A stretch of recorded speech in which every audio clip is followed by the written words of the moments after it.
Good morning, नमस्कार। ये जो प्रश्न ली गई है कक्षा 10वीं से ली गई है। इसमें हम सतत समानुपात के बारे में अध्ययन करेंगे। सतत समानुपात को इंग्लिश में कंटिन्यूड प्रोपोर्शन कहा जाता है।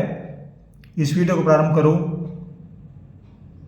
आपसे कहना चाहूँगा हमारे चैनल को सब्सक्राइब कर दीजिएगा, लाइक कर दीजिएगा। ये बहुत आवश्यक बातें, ये आपका सहयोग है हमारे लिए।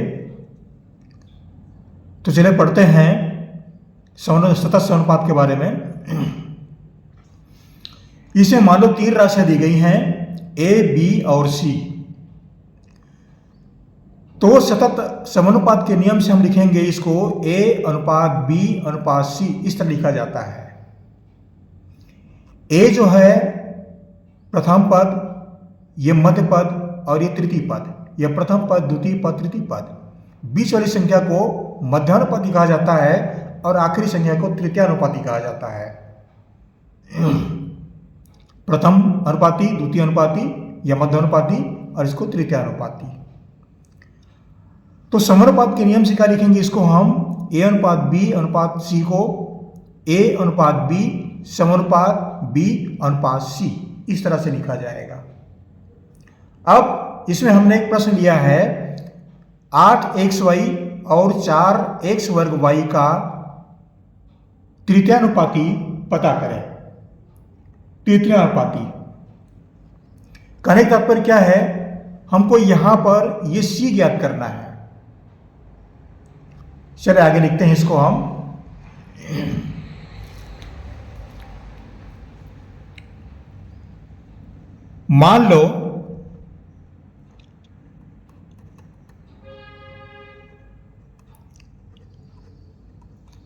मान लो तृतीयानुपाती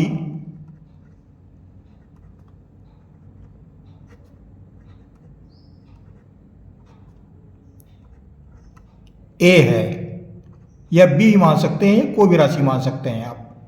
हमने A माना है, तृतीयानुपाती मान लो A है। तो समानुपात के नियम से या सतत समानुपात के नियम से क्या लिखेंगे, सतत समानुपात के नियम से क्या लिखा जाएगा इसको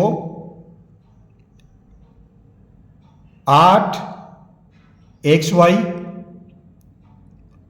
अनुपात 4x वर्ग y और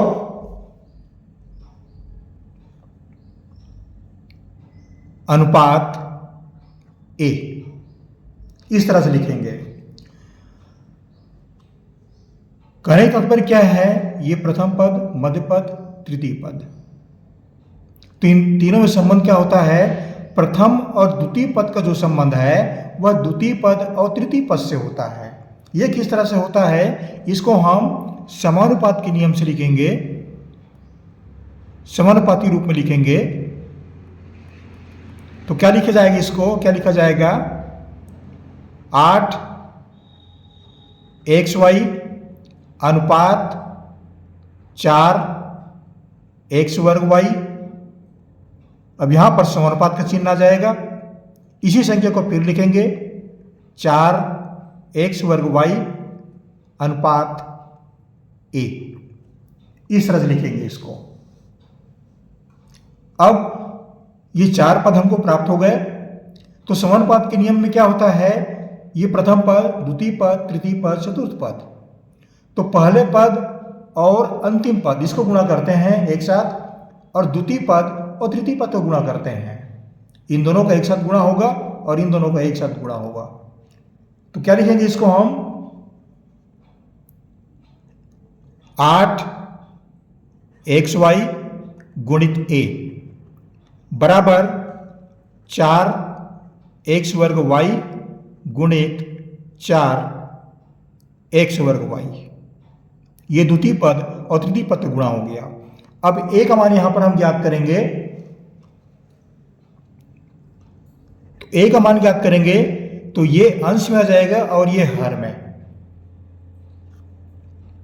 इसको लिख देते हैं हम 4x वर्ग y गुणित 4x वर्ग y बटा 8xy। अब कटा देते हैं इसको, 4 एकम 4 दूनी 8, 2 एकम 2 दूनी 4, ये कट गया। अब y से y कट गया। अब x से x कटाएंगे तो ये x वर्ग को हम x गुणित x लिखेंगे, इसको दूसरा हम और लिख देते हैं आगे। x वर्ग को लिखेंगे x गुणित x, ये x वर्ग का मान हुआ, गुणित 2x वर्ग y बटा x। ये x से x कट जाएगा, यहां बचा x, यहां x वर्ग, यहां y, तो 2x वर्ग और ये x, इसे गुणा करोगे तो ये दोनों घात जो है वो घात जुड़ जाएगा।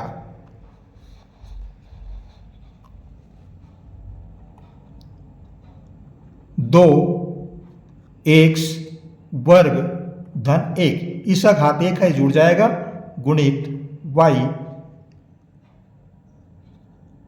अब हमें क्या प्राप्त हुआ? 2x त्रिघात y। ये जो है तृतीयानुपात कहा जाएगा, तृतीयानुपाती। तो ये हमारा आंसर हुआ। तो उत्तर में क्या लिखेंगे? 8xy और 4x वर्ग y का तृतीयानुपाती।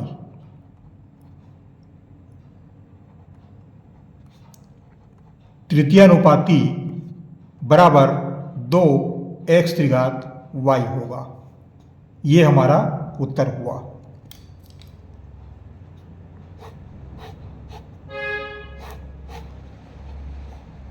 इस तरह से आप किसी भी राशि का तृतीयानुपाती ज्ञात कर सकते हैं या मध्यानुपाती भी ज्ञात कर सकते हैं। इस तरह से इस प्रश्न को आप आसानी से समझ गए होंगे। उम्मीद करता हूं ये प्रश्न आपको समझ में आ गया होगा। ये 2 नंबर का प्रश्न कक्षा 10वीं में आता है, जरूर आप ध्यान से पढ़िएगा, आपको 2 नंबरों से प्राप्त होंगे।